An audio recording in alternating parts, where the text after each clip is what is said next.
All right, I think we're there. What's up, guys? Crypto J. Little late night session here. Just had a cup of Joe, and I'm feeling sprightly. So, gonna get into some TA that I promised you like a day ago. Just, fucking A. This is how it goes sometimes. I cussed and I wasn't supposed to. Yeah, it's just lately there's so much video stuff that we're shooting, and so little of it is actually getting uploaded.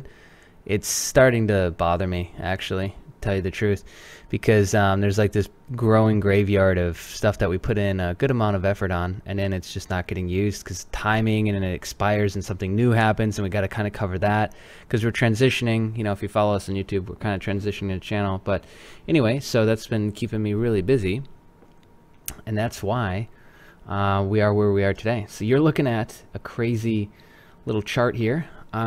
This is the 1 day on NEO to US dollar.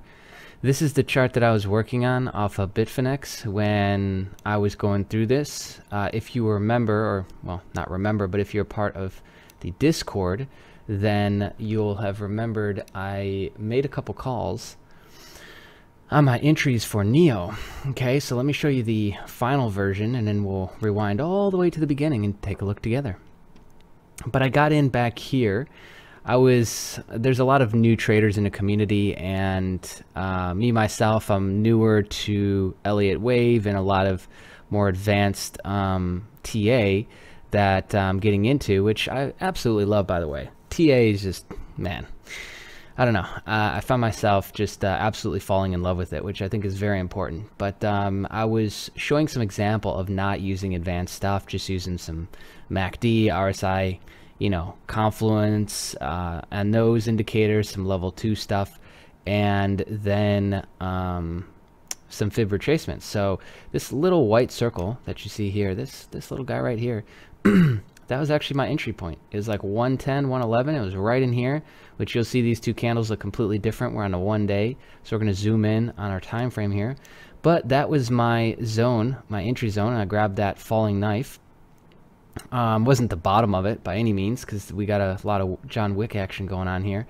But the sweet spot for entries is usually 0.5 or 50% to 61.61. So how I came to that conclusion is I just simply did a fib retracement on this whole motion all the way from the bottom to the top. And what's cool about that is, for longer term plays, you can absolutely set yourself up position wise there. It doesn't always land you a home run, but if you're playing this stuff longer, like a couple months, and you're waiting, you're playing out on a 1 day and you're waiting for stuff to play out over weeks and months and months and months, then this is one of the tools that you would use. And so this fib retracement works amazing. Obviously on a 1 day, works amazing on any time frame. So let's go ahead and delete all this but that white circle. I got that as a benchmark for myself so that I don't forget. Yeah, Elliott Wave is by far one of my favorite things. Okay, so let's jump in here to a 4 hour. No, let's do 1 hour so that you can see what I was seeing. All right, so let's. Where are you? There you are. Okay, here we go. Alright, so let's get into this. So I was watching this and I saw this motion here. This was the correction after Bitcoin. Everything kind of slid with Bitcoin, and I saw this and I was talking to the community, so we were basically seeing this, right? Like, look over on this side of the screen as you can see it. So that action hasn't happened yet. And I'm watching this and I'm like, shit, dude, I like that right there. Again, we're not doing any kind of any wave counts or anything. I'm just looking at this here. This yellow line is the 55 moving average, and let's add in some goodies here. MACD, and another one I use is just basic RSI, which is an oscillator. Both of these lagging indicators. I personally like the columns, and I like to turn them bright green, and I like to make them a little bigger. And the signal itself, I like to make red, so the MACD is blue. When the blue crosses over the red, that's usually entry point. the sharper it is, like right here, like this cross, really good motion. Oh, and what do you know? That coincides with this that I had missed. So I'm looking at this, and I'm looking at this real sharp point. MACD crossover is a really basic entry indicator. It's not as simple as just that. Be on the lookout. I'll drop a video talking more about that. But yeah, so we see some, you know, a little bit of bullish divergence happening there. And that was short-lived. And what we see here now, right after that, what I was looking at is I saw this. So I saw this bearish divergence happening there. We had some indication on RSI. I kind of tend to do a few different things. I learned this from some people, some other TAs, but I tend to kind of map out these support and resistance lines on RSI. Like we got one somewhere right in here that's historically acted as support and resistance, as you can see. And so we like to play around with this, and we're taking our Brown's rule with RSI into play, and we're making sure that we want to stay above this. Okay, so right there, that's, you know, if you look up this line, we got volume, we got this big candle. This is right after we slid on BTC. So okay, we've got this, and we've got the big MACD crossover, and now we're hovering above this. And so I'm looking at it, and I zoomed out to a couple different time frames, which gave me this entry at a candle level to tell you what I was thinking of. Let's just delete this. So what you can see is I was looking at this green candle didn't quite engulf this one, but I was looking at this right here, and I saw this open and close, and that's a bit of a sketchy entry. 100%. I saw this indecision back here, and then this run down. And so since this at least almost completely matched and had a wick on both sides, and then we opened here, and I waited through this, I think through this whole candle. No, I think right as this candle was forming, I was on the 15-minute, I want to say. And so right as this was forming, I got to see all this happening, and got to see this. So then I entered basically right in on this candle here. And, you know, in hindsight, which that's always a fun one to act like you knew it all. I don't really like to do that, though. I actually more like to prove myself wrong in hindsight. But what I missed, because no wave count, no advanced TA done, I missed the fact that I entered way too soon. So I entered here, and then I had to cost average my ass on down all the way to the dip. Why won't this zoom out anymore? Sometimes I really struggle with these. What are you doing? There you go. Oh, you sneaky peeky. There you go. Oh, that's why. Oh, don't do it again. Sheesh. There we go. Alright. Sorry about that. Just do this myself. Got in here. Then there was multiple times to get out. Oh, so many times to get out. And I told people to get out 114, 115, because it's like the entry was 110, 111. So, you know, $4 or $5, which in a percentage standpoint, let me just show you what that looks like. Where are we? Here we go. So we're at, let's 110. I think I actually got in at 111, but we were looking all the way at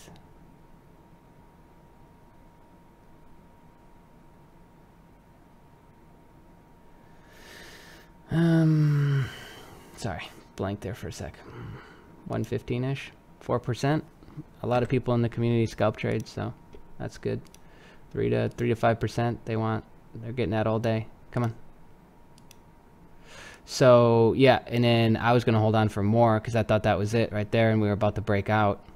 So this was a misread on the actual correction as I quickly attempted to count the correction, the wave correction in my head. I missed it badly because as you can see, kaboom. And then we finally do hit the bottom here, and now we're in the impulse wave back up. And so now if we look, I mean, just now getting to the point of matching where I was, so it literally locked me into that position for days and days and days. I mean, what are we talking about? 4 or 5 days. I actually sold out because I was able to cost average down. So as soon as I saw this and I didn't sell, and we started breaking lower and lower, you know, you can kind of grab some positions on the way down, especially when I started seeing it slide. We're on the 1 hour. Let's now zoom in, 30-minute. Cost averaging, I think people do way wrong. I've seen people do it extremely wrong in the community. And what I mean by wrong is, you know, if you bought your original positions at 100 Satoshi and it goes down to 90 Satoshi, you're buying like 10 more or 100 more. And then it goes down to 80 Satoshi and you're buying 10 more, 50 more. Like, the numbers aren't even right. The way you should be doing it is like, if I buy 1, then the next position is 2, then 4, then 8, then 16, then 32. You should be doubling up that way. Oh, my chart just froze, huh? And so that's really the true way to cost average down. And you would cost average down on your strongest historic support lines, which is one way to do it. You can kind of just watch it on the fly too. And if you're in the trade and you're watching it, then it's like, okay, I bought in at 110, 111. And I think it was like 110.90, which is why I keep saying the two numbers. And so if that were to happen, then, you know, it's like, okay, we're at 90, then I'd, you know, grab some more. I mean, you could grab, some people would grab like every $10, and that's not really a good way to do it, because you're wearing yourself out, and you got to make sure that you've got enough enough actual money in there to cost average yourself down. So it's like, and you have to pick your own position size too. So a position size, what is it, 0.01? Is that one position for you? And you got to determine that position size. And then what is going on with this? Let's just try and refresh. And then you'll ultimately be able to, you know, decide. Let's get rid of this. I don't need this shit. And so, yeah, I was just kind of buying on the way down, but it was absolutely my core position. And then times, and then times, and times, and times, and times, and times. I only did a couple of cost averages down. And then you should probably make yourself up a spreadsheet if you don't have one already, which just helps you cost average down. You basically list out all your positions. It does division on them and tells you at what point you're basically broken even. See, this, I don't understand why this does this. It's acting like I need to upgrade when I have a paid account already. It's been doing this more and more with me lately, and I'm really starting to get sick of it, because then it like basically forces me to use Coinigy, which is quite delayed. Sweet Lord, you have no idea how long that just took. Oh my God, shoot me. I have no idea why it does that. It like bugs out about devices and shit. Anyway, all right. I kind of forgot where I was at. That literally was like 30-45 minutes for me to try and fix that. So here we go. So here's my entry point, and then, oh, we're talking about cost averaging down. So you could just jump in here and attempt to grab some historic points, right? So our entry is almost where we're at right now. But I mean, you can come in here and you can see some support right in here, it looks like. So let's grab our horizontal ray. No, horizontal line. We're looking for 3 touch points for a support line. We got plenty. We got 1, 2, 3, 4. We got some wicks. 5, 6, 7. Oh my God, 8, 9, 10. Yeah, a lot of wicks in there. So that could have been a buy-in point. You could have scheduled out something there. Or what we could have done is, let's see, we're right here. We could have even just grabbed, you can kind of play around with the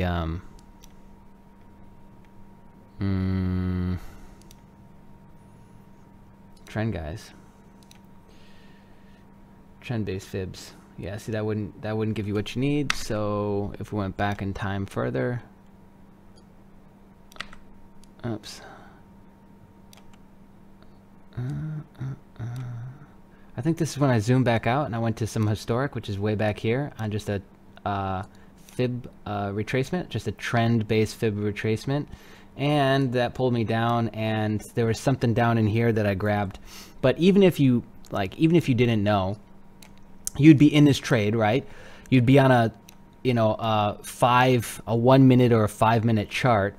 I'd be on a 5 minute or 15 minute, and you'd be literally watching these candles forming, and it'd be going lower and lower and lower. Like, it's not like this is happening so fast that you would miss this. So there would have been a lot of times, like if you were in this trade with me, to cost average yourself down, and you probably wouldn't have been able to pinpoint the bottom with just the basic indicators alone, but you might have gotten pretty close. Like, let's just look through and look for confluence in MACD.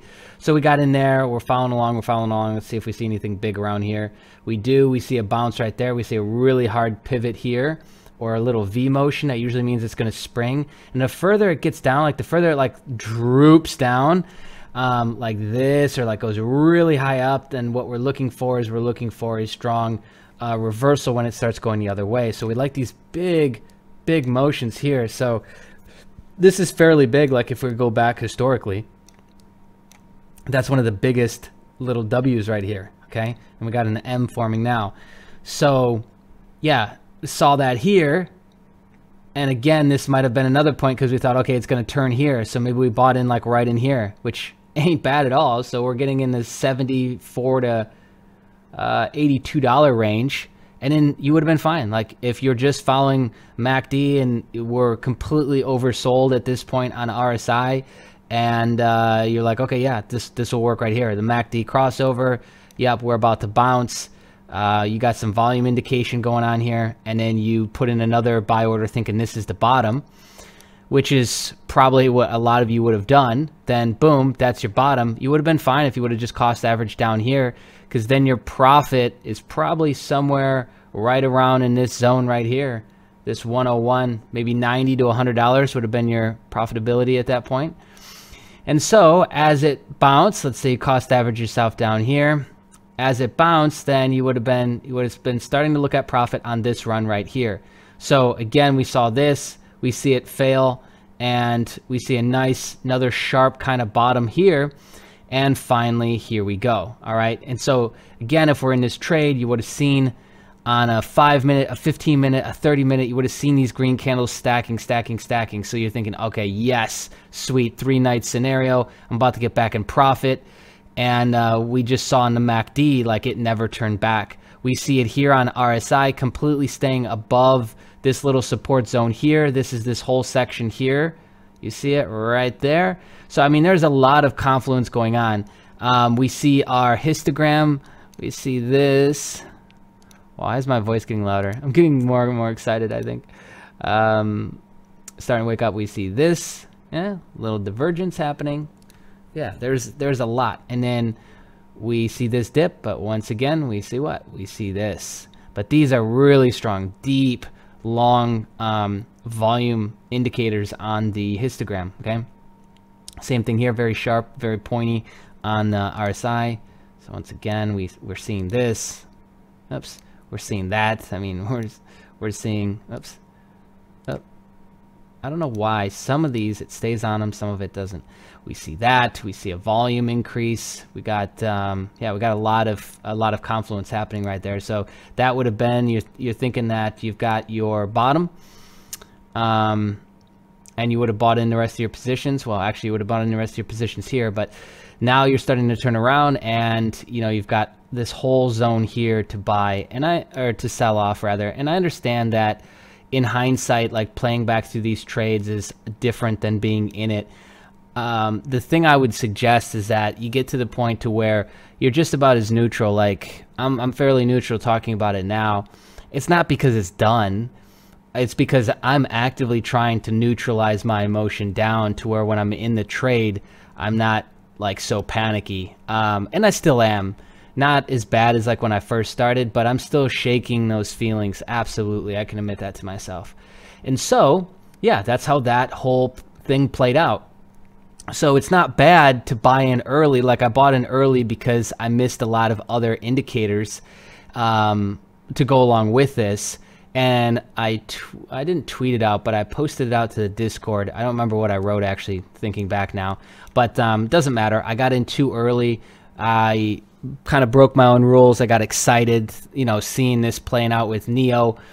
And what you just saw on the one day when we started this, I got in too early. I cost averaged myself down through here. And what do you know? I got myself out of it. Okay. But even if right now you would have fallen asleep on that and you're still in it, like, you're once again still looking good. Okay. You're still, like, we're still on the way out. So now this is the corrective pattern. Here it looks like this section here. Okay, we got our ABCD, our ABC corrective pattern going on, and it looks like now we're about to take off with another five pattern up. Okay, so yeah, you've got plenty of time to now start pulling profit out, or, you know, depending on if you cost average yourself down, you might just want to sit on these positions for a little bit. But yeah, this is an amazing bottom, dipping down into $63. I don't even know when's the last time we saw that. It's insane to me. So let's grab this horizontal line again, and that was our bottom right there. When is the last time we saw that?